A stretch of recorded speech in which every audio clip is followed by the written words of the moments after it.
मतई अपने गांव के जंगल से होते हुए दूसरे गांव चोरी करने जा रहा था।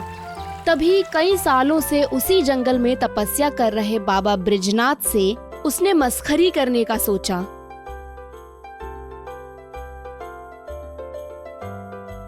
आज बाबा की शक्तियों की ताकत देखता हूँ कि इनकी तपस्या कुछ काम की है भी या नहीं। अरे बाबा, बाबा, ओ बाबा, आंखें खोलिए, मुझे आपसे कुछ मदद चाहिए।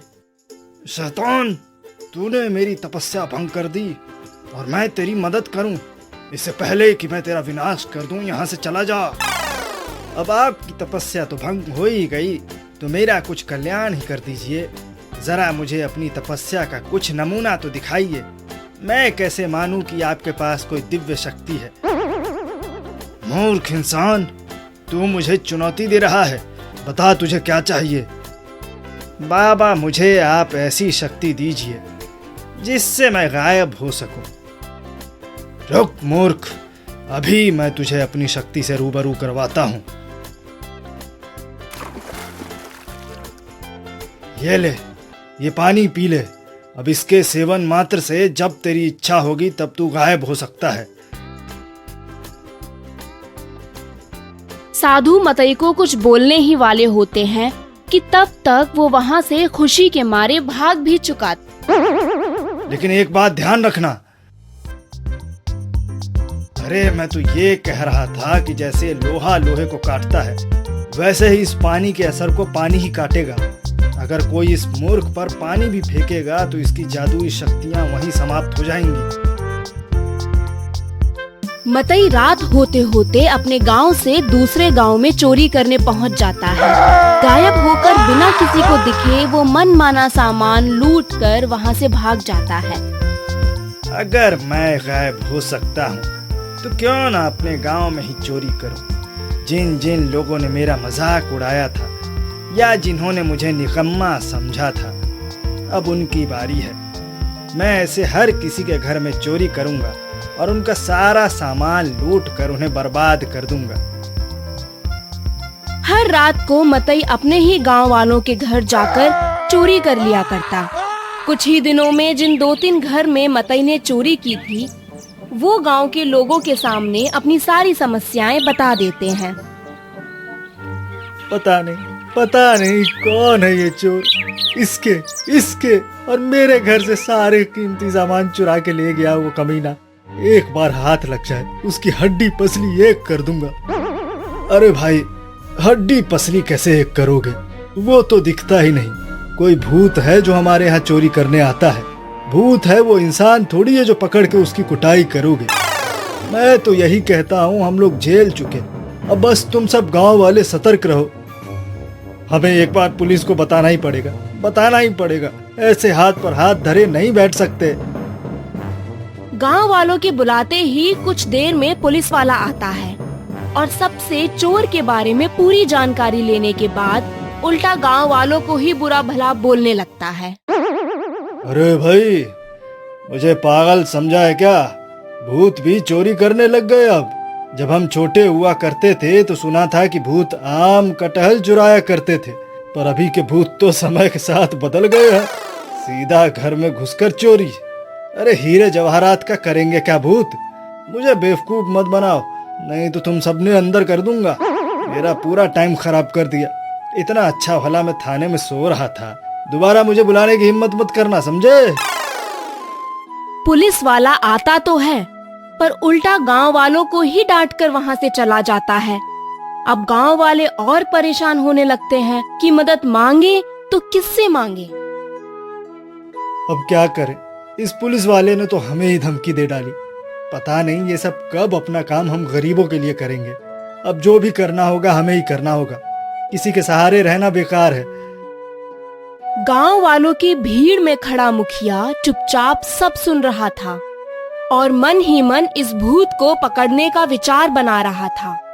उसने सोचा कि कुछ दिनों बाद उसका बेटा आने वाला है, तो क्यों ना वो उसी के सहारे भूत को पकड़े। सभी भाई सुन लो, कल मेरा बेटा शहर से काफी दिनों बाद आ रहा है। शहर में वो काफी अच्छी नौकरी करता है, पैसे की उसे कोई दिक्कत नहीं है। तो जिसे भी शहर से कुछ मंगाना हो मुझे बता दो, मैं उससे बात कर लूंगा। वो आते समय तुम लोगों का सारा सामान लेता आएगा। अब जो चोरी करता होगा उसको तो पता चल ही चुका होगा कि मेरा बेटा पैसे वाला है। बस कल के लिए मुझे तैयार रहना पड़ेगा। एक बार ये नकली भूत मेरे घर आ जाए बस। मतई भी गांव वालों के बीच में खड़ा चुपचाप मुखिया की सारी बातें सुन रहा था।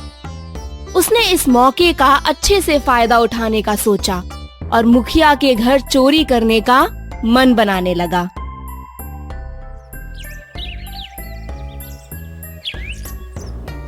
अगले दिन मुखिया का बेटा गांव वालों के कहे अनुसार उनका सामान लाकर दे देता है और वो किसी से पैसे भी नहीं लेता।